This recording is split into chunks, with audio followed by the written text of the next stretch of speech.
Dalam penyertaan-Mu yang sempurna itu Engkau mendidik kami, mengajar kami, menegur kami, dan memberikan kekuatan bagi kami melalui firman-Mu. Dan karena itu kesempatan di mana kami mau belajar dari firman Tuhan hari ini. Kuatkan dan teguhkanlah iman kami Tuhan, supaya oleh kekuatan Roh Kudus-Mu itu kami tahu apa yang Tuhan maksudkan dalam hidup kami. Dan selanjutnya kami pakai dalam hidup kami. Biarlah firman-Mu menjadi pelita bagi kaki kami dan terang bagi jalan kami. Jauhkanlah semua penggoda pencobaan. Biar dalam damai sejahtera-Mu kami belajar firman Tuhan. Kami rindu pada firman-Mu. Berfirmanlah bagi kami Tuhan. Di dalam nama Yesus, firman yang hidup itu, kami berdoa. Amin.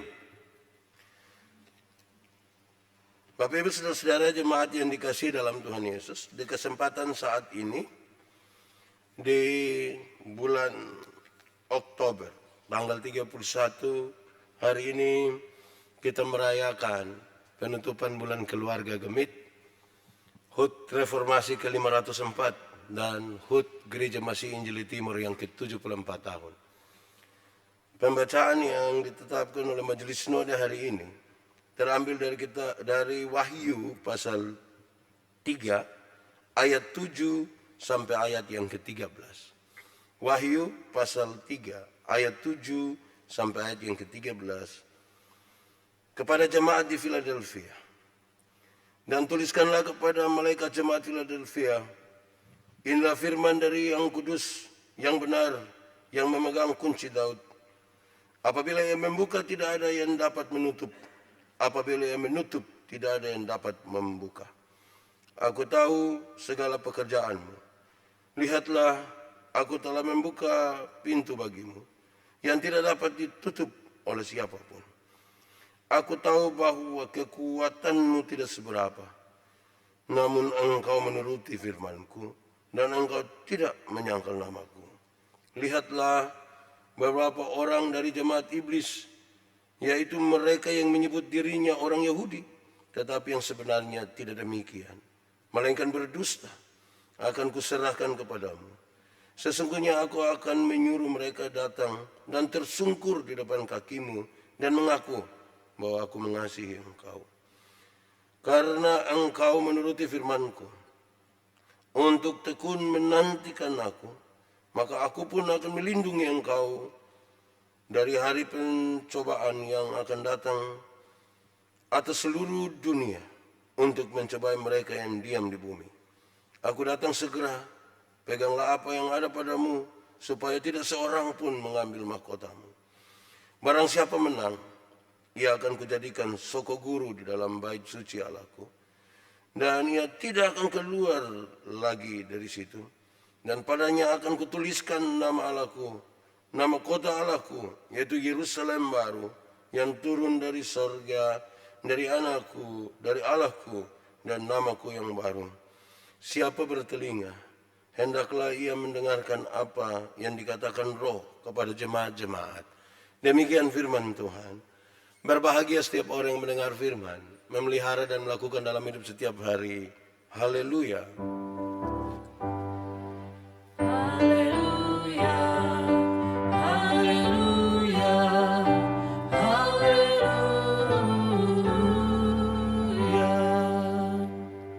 Bapak Ibu Saudara-saudara, Shalom. Selamat pagi buat kita semua. Salam sehat, salam sukacita. Kita sudah sampai 31 Oktober tahun 2021. Panas, dan kadang-kadang kita marah-marah karena panas. Karena itu jaga hati, jaga diri, jaga mulut, jaga semua supaya kita tidak terbawa emosi. Saudara-saudara, kita sekali lagi merayakan penutupan bulan keluarga Gemit, HUT Gemit yang ke-74 dan HUT Reformasi yang ke-504. Dan karena itu di hari ini ibadah kita dibuat sedikit berbeda. Bukan saja ibadah kita berbeda nanti, tetapi karena ini dalam rangka bulan keluarga juga, kita tidak bisa buat banyak kegiatan karena pandemi COVID. Tetapi untuk kepentingan ini, kepada saudara-saudara mungkin sudah atau belum nanti dibagikan ini stiker ini. Belum dapat kok? Pulang baru dapat. Saudara nanti tempellah di kendaraan saudara. Jalan piman mana biar orang baca ini saudara. Hati-hati kalau tidak tempel. Karena nanti dia tidak ada di kendaraan saudara. Saya berharap saudara kalau dapat ini taruh di kendaraan saudara. Terima kasih. Baik, saudara-saudara, tema kita hari ini adalah tetap teguh dalam kasih Tuhan. Tetap teguh dalam kasih Tuhan. Ini pasti nasihat yang bagus. Kenapa? Karena memang dalam banyak hal buat kita guncang. Banyak hal buat kita nih mau tetap teguh susah. Tetapi puji Tuhan kalau kita masih ada hingga hari ini, itu baik. Saya memulai khotbah ini dengan mengatakan, saudara, 1-2 minggu ini saya pergi pulang Amnuban Timur, di Moleum, di beberapa tempat di Amnuban Timur. Untuk pelayanan di sana dan ada 1-2 program yang perlu kami laksanakan di sana. Satu saat dalam perjalanan ke sana, beberapa teman sudah dengan kendaraan duluan, saya dan beberapa teman masih di mobil. Karena mereka orang-orang baru yang baru ke sana. Kami bercerita tentang Amnuban Timur, tentang Mauleum yang viral mulai dari tahun 2019 itu. Saya bilang kepada mereka, kalau sampai di sana, ada orang yang tidak percaya Tuhan Yesus datang duduk di situ. Kamu jangan cepat-cepat bilang bahwa memang Roh Kudus bekerja. Jangan cepat-cepat bilang. Pak, kenapa kalau Udon datang bukan Roh Kudus yang bekerja? Saya bilang itu bisa saja roh beras yang bekerja itu. Jadi jangan cepat-cepat lihat sesuatu langsung, oh ini Roh Kudus yang bekerja. Jangan cepat-cepat. Ternyata memang pas kami sampai 5 kendaraan yang mendahului kami itu mereka sepertinya menanti-nanti kami pun kehadiran. Pas kami pun sampai dong datang ke tahu Bapak, ini hari kita dapat jiwa Bapak. Kok? Iya, saya bilang bosan sudah dengar toh. Kenapa? Bapak lihat itu, mam tua yang di situ itu. Itu tidak percaya Tuhan Pak. Tapi pas kami mulai datang itu dia mulai datang. Dia kasih tahu lagi kalau dia ada 2 cucu. Oke, jadi dia ajak kami pergi ke dia rumah Bapak. Saya bilang, lihat baraskop kita bawa pi, nanti kita pi, tidak apa-apa. Kami pergi sampai di rumahnya. Saya bilang kepada ini nenek, ini ibu dong ini mau kasih kuliah nenek puana, cucu 2 orang ini sampai selesai. Dia mau sekolah sampai mana juga bisa. Nenek pun perasaan karena mana nenek omong. Dia kasih tahu bilang, ini 2 cucu ini dia pun papa mama sumati tinggal. Tapi don 2 sudah dibaptis. Karena itu saya tetap akan jaga don 2. Apapun terjadi. Kalau nenek sendiri, kalau saya masih timbang-timbang. Tapi kalau don 2 saya akan jaga. Tidak mungkin saya. Oke, baik. Terus saya tanya. Tapi nenek, bagaimana itu ibu dong bisa percaya bahwa nenek bisa jaga don 2 ini nanti sampai habis kuliah. Dan tetap percaya kepada Tuhan Yesus. Dia mungkin agak sedikit tidak mengerti saya punya pertanyaan. Lantas dia bilang, nah itu terserah Bapak saja. Oke, kalau begitu nenek, saya mau minta tolong Pak Pendeta ini. Menulis semua tadi nenek pun perasaan untuk jaga ini anak. Terus habis itu nenek tolong tanda tangan Dia gemetar sedikit begini. Keringat mulai keluar. Terus dia bilang, tidak nanti saya pikir-pikir dulu. Saya bilang kepada teman-teman yang datang, kalau kita datang ke tempat begini, mesti tega. Harus tega. Kenapa? Tidak semua orang mau tetap percaya kepada Tuhan. Atau mau percaya kepada Tuhan. Ada 1-2 orang bisa mainkan itu dengan baik supaya kalau orang dari sebelah datang dia dapat keuntungan di situ. Kita datang dia dapat keuntungan di situ. Jadi jangan buru-buru. Kita mesti bangun sistem yang lebih baik supaya kalau kita melayani betul-betul yang baik. Kalau tidak biar kita bawa uang dan berapa karung juga habis sia-sia saja di sini. Kenapa saya menyampaikan ini duluan? Supaya betul-betul kalau kita mau percaya kepada Tuhan Yesus itu, kita percaya bukan karena kepada kita diberikan sejumlah hal yang bisa diberikan oleh orang lain. Tetapi karena Tuhan Yesus itu mati dan bangkit bagi kita. Yang tidak mungkin diberikan oleh siapapun juga tidak mungkin diberikan oleh siapapun. Dan itu yang membuat kita, membuat saya, membuat saudara semua berdiri teguh hingga hari ini dalam berbagai-bagai persoalan dan tantangan hidup. Penyakit, penderitaan, kemiskinan, pergolakan di dalam rumah tangga, situasi ekonomi yang menurun. Kita mau tetap percaya kepada Tuhan, apapun terjadi. Saudara-saudara, lalu kita membaca bagian ini, saudara-saudara. Kepada jemaat di Philadelphia. Philadelphia adalah kota yang paling muda dari 7 jemaat yang disebutkan di pasal 2 dan pasal 3 itu, saudara-saudara. Itu didirikan oleh para kolonis di masa pemerintahan dari Attalus yang kedua. Tujuan pembangunan kota ini sebenarnya sederhana, yaitu penyebaran kebudayaan dan bahasa. Terutama untuk orang-orang di Lydia dan Frigia. Jadi kota ini dibangun oleh koloni di masa pemerintahan Attalus untuk kepentingan penyebaran kebudayaan. Menurut namanya, Philadelphia itu artinya seseorang yang mengasihi saudaranya. Philadelphia artinya seseorang yang sangat mengasihi saudaranya. Pasti kita bertanya siapa dan kenapa sampai bisa pakai nama seperti itu. Sesungguhnya kalau pertanyaan itu ada, maka seseorang yang dimaksudkan itu adalah Attalus. Dia yang mengasihi saudaranya Eumenes. Oleh karena seseorang yang mengasihi saudaranya, tempat itu disebut dengan nama Philadelphia. Harusnya saudara, itu bukan baru berupa harapan. Kalau kita sebut kota kita tuh kota kasih, itu ya memang harus sudah ada kasih di situ. Kalau kita menyebut bahwa di sini adalah surga kecil, maka surga itu dialami di sini.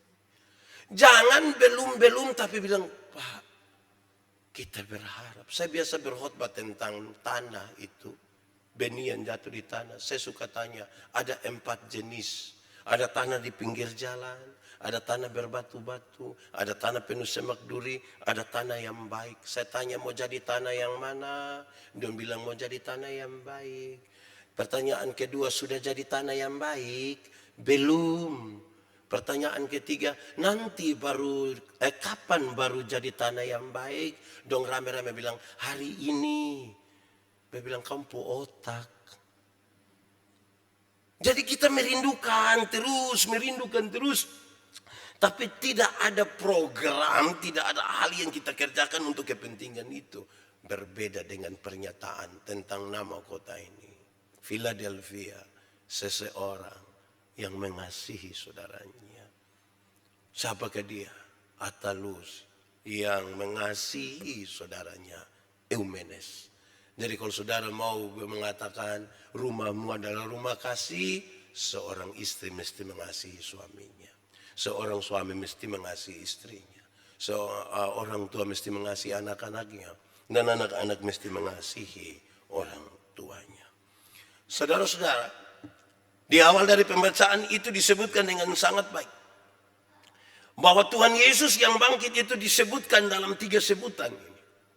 Tuhan Yesus yang bangkit itu disebutkan dalam 3 sebutan. Pertama dia disebutkan sebagai yang kudus. Kenapa dia disebut sebagai yang kudus? Jawabannya adalah karena dia Tuhan. Yesus itu Tuhan. Beberapa orang yang tidak percaya kepada Tuhan Yesus mengatakan, orang-orang Kristen telah sesat karena telah menjadikan seorang manusia Yesus itu menjadi Tuhan. Saya bilang tidak. Di dalam nama Yesus saya sampaikan kepada saudara, Yesus itu bukan manusia yang dijadikan Tuhan, tapi dia Tuhan yang menjadi manusia. Itu 2 hal yang beda. Kami tidak mentuhankan seorang manusia. Tapi Tuhan yang merendahkan dirinya di dalam Yesus Kristus yang menjadi manusia. Karena itu dia disebut kudus. Dan untuk tetap teguh berdiri di dalamnya, maka setiap orang yang percaya kepada Tuhan Yesus mesti menjaga kekudusan. Karena yang kudus itu tidak dapat bersatu dengan yang tidak kudus. Yang terang itu tidak dapat bersatu dengan yang gelap. Hei, tanggalkanlah kasutmu, sebab tempat di mana engkau berdiri itu kudus. Supaya kau mau berdiri teguh, berdiri dalam kekudusan. Bukan sekedar menjadi Kristen, bukan sekedar memakai simbol-simbol kekristenan, tapi tetap menjaga kekudusan. Kedua, kepada Yesus yang bangkit itu disebutkan sebagai yang benar. Yesus itu adalah yang benar. Benar yang dimaksudkan dalam Alkitab selalu punya dua maksud. Yang pertama, benar itu berkaitan dengan pernyataan yang benar untuk menyatakan bahwa yang ini salah, yang itu salah, yang ini salah, yang itu salah. Karena yang benar itu begini. Dan karena itu Yesus itu disebut sebagai yang benar.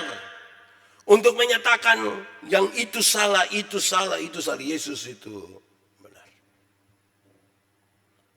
Yesus itu Tuhan. Yang lain yang mengatakan tidak, ya itu salah. Sekarang yang kedua, saudara-saudara, sangat berkaitan dengan yang benar dalam Alkitab itu berkaitan dengan sesuatu yang sejati untuk membedakan dengan yang palsu. Sejati untuk membedakan dengan sesuatu yang palsu. Ini asli, bukan KW asli.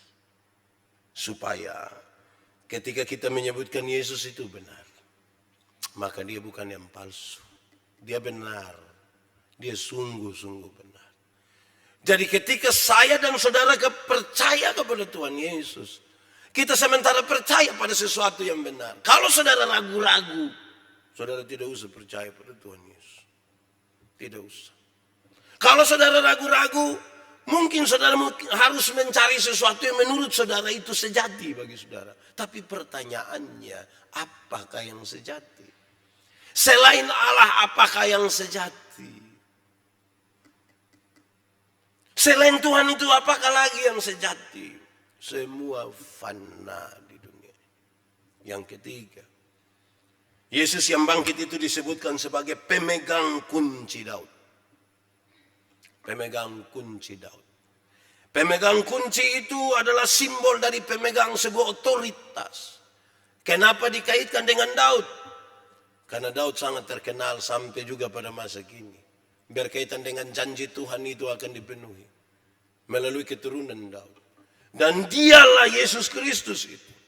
Dan karena itu Yesus yang bangkit itu disebut sebagai dia yang pegang kunci itu. Betapa luar biasa pernyataan ini.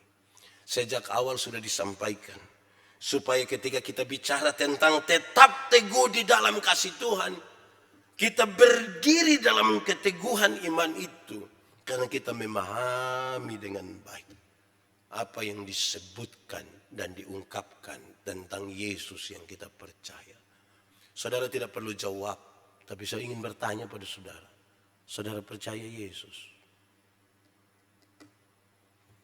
Sekali lagi, saudara percaya Tuhan Yesus?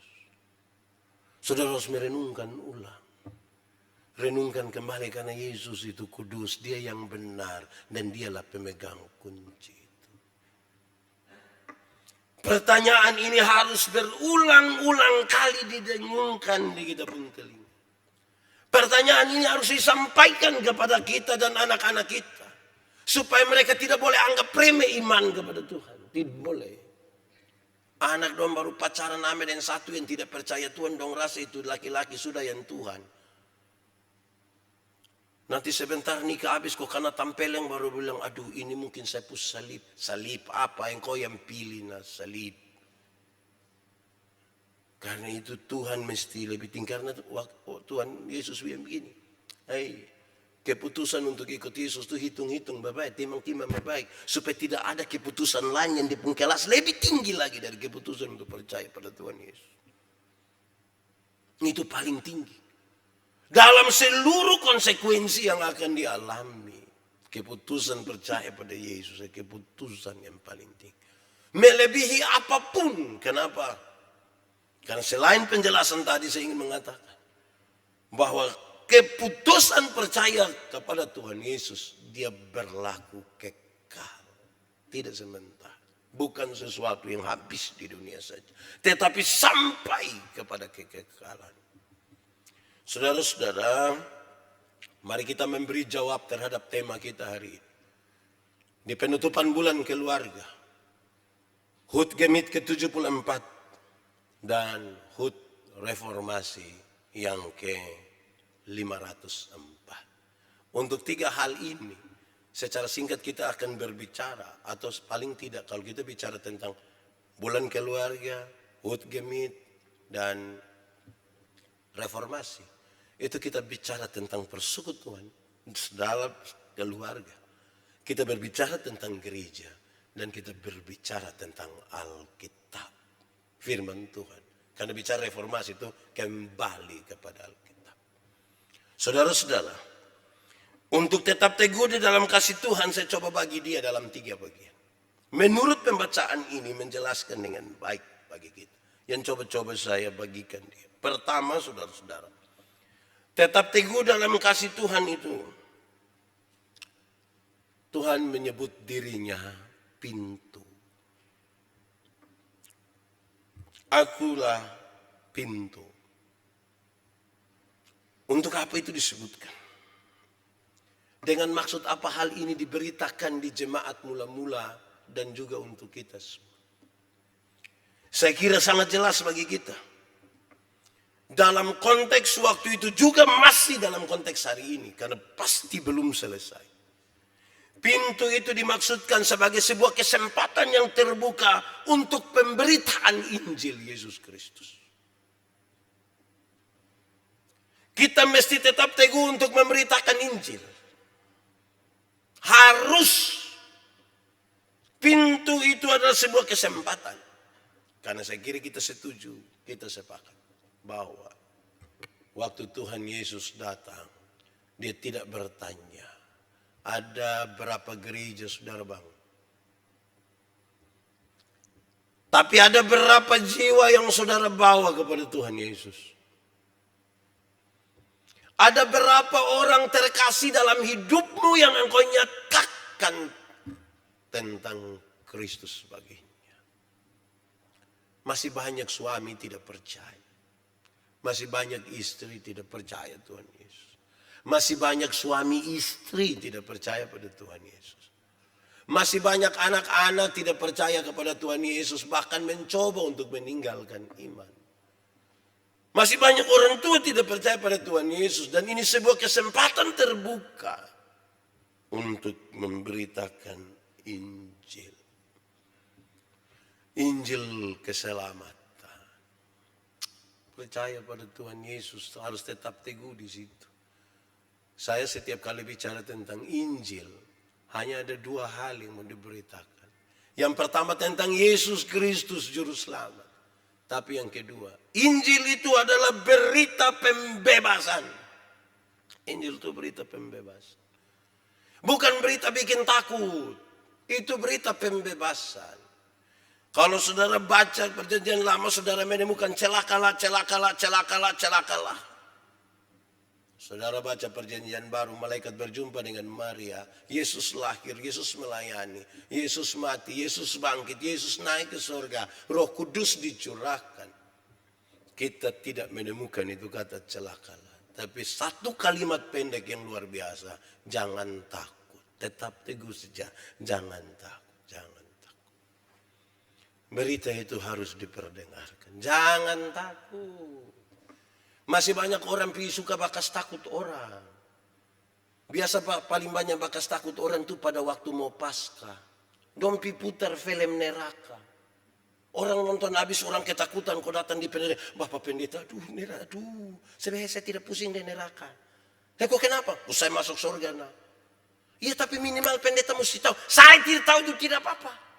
Karena kalau saya masuk surga, bukan karena ketakutan hukuman di neraka, tapi karena Yesus itu mati bagi saya. Bukan karena saya takut. Berhenti bakas takut orang. Karena yang biasa bakas takut itu setan. Setan itu yang pikir bakas takut sana sini. Kadang-kadang memang kita ini tukang bakas takut. Kas makan anak dong, kok anak dong tidak mau makan, bukan om membawae kok ade makan dong makan itu om datang. Itu om juga kesempatan babe. Ini bakas takut. Di kampung sana, saya tidak tahu di kota ya. Di kampung sana anak-anak dong tidak mau tidur, saya kasih tahu dong. Hei orang tua, kalau anak-anak dong tidak mau tidur itu kasih tahu dia bapak, adik tidur besok sekolah, adik tidur. Papa mama semua ngantuin, sudah. Ini bukan kasih tahu kok tidur. Dong suami istri sepakat kas mati lampu. Kas mati lampu baru bapak keluar dari luar garu dinding. Terus mama saya ngajak kaget. Adik su tidur om, adik su tidur. Ini dia pun nama keluarga tipu-tipu. Saya rasa di agape ini ada yang begitu. Suka bakas takwana. Sekarang ketika corona berjalan hampir 2 tahun. Orang tua dong tukang dong stres toh. Dong yang Pak Pendeta ini, anak dong kita stres di rumah. Kita telepon dong, anak, yuk. Kamu datang ku jemput bapak mama dulu, kau bawa pasir-pasir keliling ini kota, ku lihat aneh ini kota sedikit. Kita stres ini. Anak belum jawab bilang, oi, tua-tua na diam di rumah teh corona ada di jalan. Corona ada di mana? Wih orang tua don jadi takut, jadi don curhat di saya. Bapak bayangkan, bisa kita minta anak dong kasih takut kita. Saya bilang, ini karena dulu dong kecil. Bapak mama dong suka kasih takut dorang. Sekarang ketika kita sudah tua, dong kasih takut kembali kita. Apa yang kamu tidak ingin orang perbuat kepadamu, jangan perbuat itu pada orang lain. Amin kok. Yang tukang bakas takut keluarga dong coba angkat tangan kok, kita doakan orang. Berita ini itu berita pembebasan. Ini pintu terbuka. Kedua saudara-saudara, pintu itu dibuka di hadapan jemaat. Ini pintu bagi jemaat. Saudara tidak boleh pintu lain, tidak boleh ada pintu lain selain Yesus itu. Tidak boleh. Saya berkhotbah di sini di dalam rumah gereja ini kepada jemaat Tuhan yang mendengarkan firman ini. Pintu itu ialah Yesus Kristus, dibukakan bagi kita. Saudara jangan pilih pintu lain, apalagi jendela. Ikut itu pintu. Itu dibuka di tengah-tengah jemaat. Kepentingannya bagi jemaat. Kepentingannya bagi kita semua. Untuk itu berkaitan dengan yang ketiga disampaikan, pintu itu adalah jalan masuk ke dalam komunitas orang-orang percaya. Persekutuan ini saudara. Persekutuan mulai dari rumah sampai persekutuan berjemaat. Itu komunitas di mana masing-masing kita pribadi masuk melalui pintu yang tadi dibukakan. Masuk di dalam pintu-pintu yang dibuka, dalam pintu yang dibukakan itu. Masing-masing kita masuk itu dan kita berkumpul di sini. Sebagai komunitas orang-orang yang percaya pada Yesus Kristus sebagai Tuhan dan Juru Selamat. Di sini mestilah orang-orang yang sudah berjumpa dengan Tuhan Yesus. Orang-orang yang mengaku imannya kepada Tuhan Yesus dan kita berjumpa di sini. Karena kita masuk melalui pintu yang dibuka di hadapan jemaat. Yang keempat saudara. Dan ingat. Pintu itu selalu terbuka bagimu. Pintu itu selalu terbuka. Mungkin hari ini kita merasa kita orang paling berdosa di dunia. Mungkin hari ini kita merasa kita paling gagah. Mungkin hari ini kita merasa kita sangat jauh dan pernah mengambil keputusan yang salah. Tapi pintu itu tidak pernah tertutup. Pintu itu dibukakan. Yesus menanti saudara. Saudara bisa bayangkan kalau kita gabung 4 hal itu. Mulai dari pintu dan kesempatan terbuka untuk menyampaikan Injil. Ketika ada satu orang datang kepada saya, dia bilang kepada saya, Nando bilang kepada saya, Pak Pendeta, saya rasa saya ini manusia paling berdosa di dunia. Saya akan bilang kepada dia, Nando, saya juga orang berdosa. Saya lah orang berdosa. Kita dua berdosa. Tapi kasih Tuhan itu lebih besar dari kita dua punya pelanggaran. Itu yang membuat kita selamat. Itu Injil sekali ya. Bukan Nando datang kok kasih tahu yang Pak Pendeta. Saya rasa saya manusia paling berdosa di dunia. Saya bilang, iya saya lihat lu pemuka ini muka berdosa. Saya sudah lihatin. Lu ini muka berdosa ini. Lu baru bernapas saya sudah berdosa. Engkau kalau tidak bertobat nanti kaki tangan dong patah buang semua. Oh ini kita bagaimana ini? Pintu itu selalu terbuka. Supaya orang-orang yang rasa ada berat dalam hidupnya. Dia datang kepada pintu itu. Kan kita menyanyi tertindih dengan beban berat. Dosa dunia. Saya sengaja menyanyi kecil-kecil. Supaya saudara tidak tahu yang asli saja.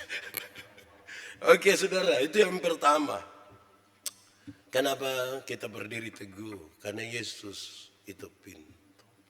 Kedua saudara-saudara, pembacaan tadi mengisyaratkan kepada kita mesti berdiri teguh karena ada peringatan. Ada peringatan. Peringatan adalah Tuhan akan datang. Bersiap. Tetap berdiri di dalam Tuhan. Kita punya tema menarik. Kuatkanlah dan teguhkanlah hatimu. Jangan kecut dan tawar hati. Sebab Tuhan Allah menyertai engkau. Kemanapun engkau pergi. Ini sebuah peringatan. Tapi peringatan yang pertama ini saudara. Ditujukan kepada orang-orang yang tidak peduli. Banyak orang tidak peduli dengan iman. Banyak orang biasa-biasa saja. Banyak orang tuh, orang ini kalau kita ajak datang di gereja kok dia bilang, Pak, corona begini tahu toh. Di gereja dong tidak datang, ma pesta dong duluan. Itu cuma ketemu orang itu. Ini peringatan. Kedatangan Kristus adalah peringatan bagi mereka yang tidak peduli. Bagi hamba-hamba yang malas. Bagi hamba-hamba yang tidak setia. Kedatangan Kristus. Setiap kali bicara tentang aku segera datang. Itu sebenarnya banyak orang terlalu banyak menaruh perhatian. Orang suka tanya, Pak Pendeta, komen aku segera datang, aku segera datang. Ini suomen 2000 tahun tidak datang-datang. Saya jawab dong santai saja. Kamu membayangkan kedatangan tuh dia berdiri kok kita duduk begini. Tapi saya membayangkan kedatangan Tuhan sebagai sesuatu yang berbeda. Karena setiap kita, di antara kita, tidak ada satupun yang tahu kapan dia mati. Tidak tahu. Kita duduk begini, takut sebentar malam doa WA.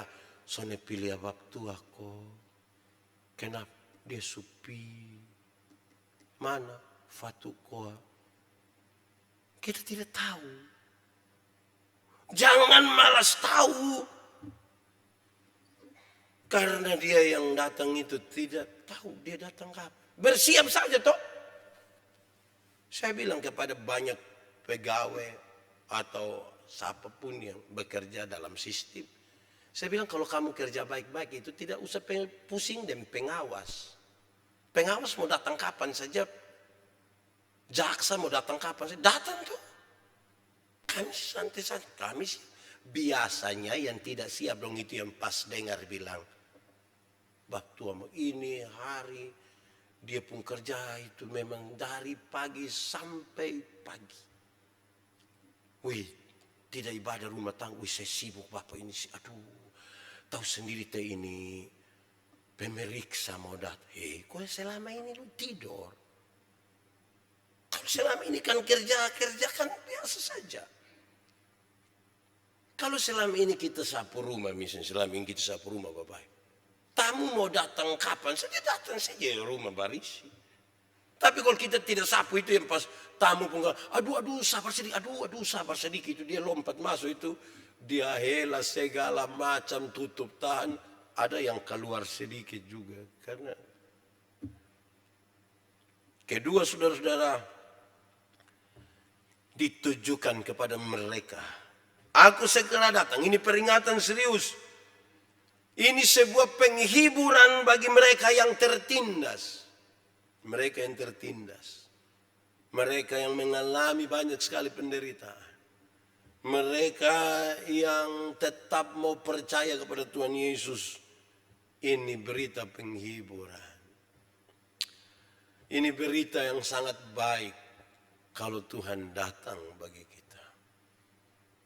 Saya kira itu hal penting toh. Maka pasti orang-orang yang tertindas dia merindukan Tuhan datang bagi. Dia merindukan itu betul toh. Tapi banyak orang suka plesetkan sedikit, Pak, bukankah kalau Tuhan datang itu kita sudah mati kok. Mau mati karena ini anak dong masih kecil ini Bapak. Belum mulai dia pun Bapak model begitu. Kita ini kadang-kadang hidup di dunia ini kita pusing dan barang yang kita sumati nanti kita tidak tahu. Kalau kita sumati, itu kita tidak tahu itu anak dong nanti karena apakah nanti dia pun bapak pide mantan, itu kita tidak tahu. Kita sumati.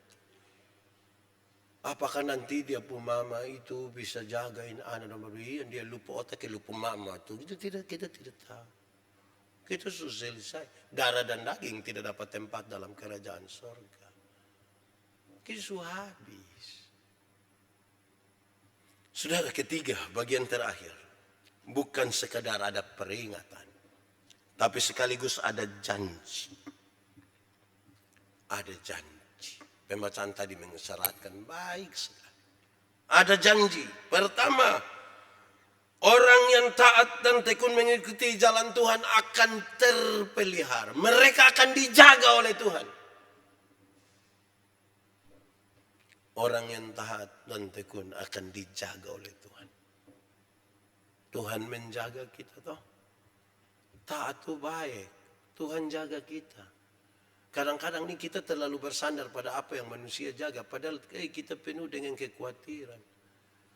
Apalagi kalau Tuhan makin percayakan sesuatu kepada kita, tuh kan kita makin hari makin, ini kalau tidak ada yang jaga susah. Saya ingat ketika saya masih pelayanan di Alor, itu saya tidak pernah kunci kamar, tidak pernah kunci rumah. Saya hanya pikir gampang, saya mau masuk mau dapat apa.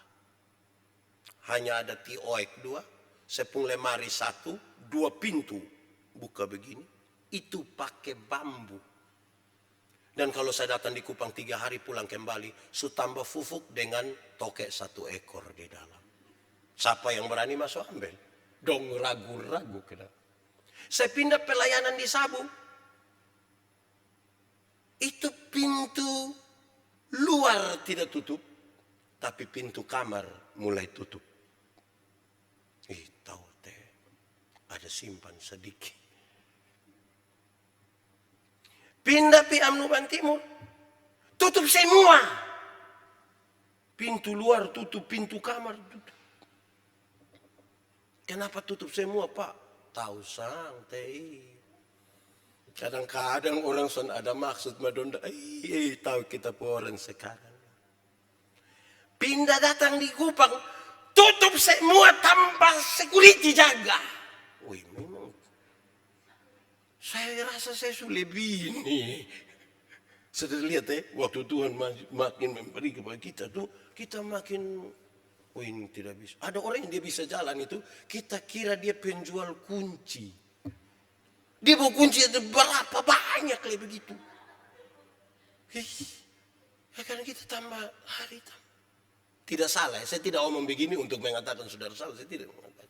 Tapi saya ingin menggambarkan bahwa ada kekhawatiran di dalam kita. Kekhawatiran itu kemudian harus membawa kita, ingat, kamu dijaga oleh Tuhan kalau kamu tetap tekun. Tuhan menjaga. Kedua, orang yang setia akan menjadi soko guru, akan menjadi pilar akan menjadi pemimpin di bait Allah. Mereka akan menjadi orang-orang yang dicontohkan oleh orang-orang lain kalau mereka setia. Dari orang yang setia itu kemudian orang yang itu sama kayak Tuhan, setia. Sama kayak ibu itu, setia dia. Dia rajin datang gereja. Dia setia. Itu setia yang betul-betul. Ini saya bilang kepada 1-2 majelis KMJ, waktu pertama-tama kita gereja 2 kali. Woi, pertama ikut, kedua ikut. Woi, ikut, pertama kedua. Tapi ingat, kalau 1 bulan saya ikut pertama kedua, itu dia pun nama pencitraan. Mus ikut terus. Woi, itu berat, itu butuh hati juga Bapak. Itu serius itu. Karena itu saudara-saudara, memang orang yang setia akan menjadi teladan. Akan menjadi teladan. Sebegitu pentingnya teladan kok. Penting. Dalam kekristenan itu keteladanan penting. Kenapa? Karena kalau orang tahu bahwa ada Tuhan Yesus di dalam diri kita, maka orang lain yang tidak kenal Yesus mesti melihat Yesus itu di dalam diri kita. Keteladanan. Daripada dong bilang pipi gereja masa. Itu kan tidak teladan. Ketiga, ketekunan dari Tuhan Yesuslah yang menjadi contoh, inspirasi, dan jaminan. Ini dia penjanji nih. Kalau kamu mau tekun, lihatlah pada Yesus. Dia menjadi contoh ketekunan, inspirasi, sekaligus juga jaminan bagi saya dan saudara. Dia tidak pernah sia-sia ketika kita percaya kepada Tuhan Yesus dan tekun di dalamnya. Keempat, orang Kristen yang setia tidak akan pernah keluar dari situ. Tidak keluar dari bait Allah. Itu menggambarkan 2 hal. Karena dia dijaga. Kan dia menjadi setia. Maka dia aman. Dia aman. Dia aman. Bukan saja aman. Tetapi kalau dia tidak keluar dari situ. Ini sebuah kata yang membawa kita untuk memahami tentang sebuah kemapanan karakter moral. Kemapanan karakter. Saya suka membahasakan dengan bahasa kedewasaan spiritual. Kalau dia tetap setia. Berikut. Bagi mereka yang setia itu nama Tuhan akan dipermuliakan. Nama Tuhan dipermuliakan. Supaya orang akan memuliakan nama Tuhan. Dan melaluinya nama Tuhan dipermuliakan. Bukan dicemooh, tapi dipermuliakan. Dan yang terakhir saudara. Pada orang Kristen yang setia akan tertulis Yerusalem baru. Apa sih maksudnya Yerusalem baru? Sebuah pemberian kewarganegaraan. Warga negara baru. Yerusalem kan bukan bicara tentang yang ada di sana. Ini kan simbol sekali berkaitan dengan kerajaan sorga. Dan mereka yang setia itu kepadanya diberikan kewarganegaraan sebagai warga kerajaan Allah. Sesuatu yang indah sekali bagi orang-orang yang tetap setia. Saudara-saudara, itu janji Tuhan. Setialah, setialah, setialah sampai mati. Setia di mana? Kan kita merayakan 3 ini. Di dalam rumah tetap setia. Dalam gereja tetap setia. Dan setialah juga terhadap firman Tuhan. Tuhan memberkati kita. Mari kita tunduk kepala di hadapan Tuhan. Kita angkat hati kita, kita berdoa kepadanya. Bapa di surga, kami telah mendengarkan firman-Mu. Kami berdoa, Tuhan menolong kami. Supaya kami tetap setia. Kami tetap teguh di dalam kasih Tuhan yang dahsyat buat kami. Bagi mereka yang berkomitmen, kami mohon Tuhan menjamah, memulihkan, dan meneguhkan mereka. di dalam keluarga, di dalam gereja Tuhan, dan di dalam percaya akan firman-Mu. Di dalam nama Yesus kami berdoa. Amin.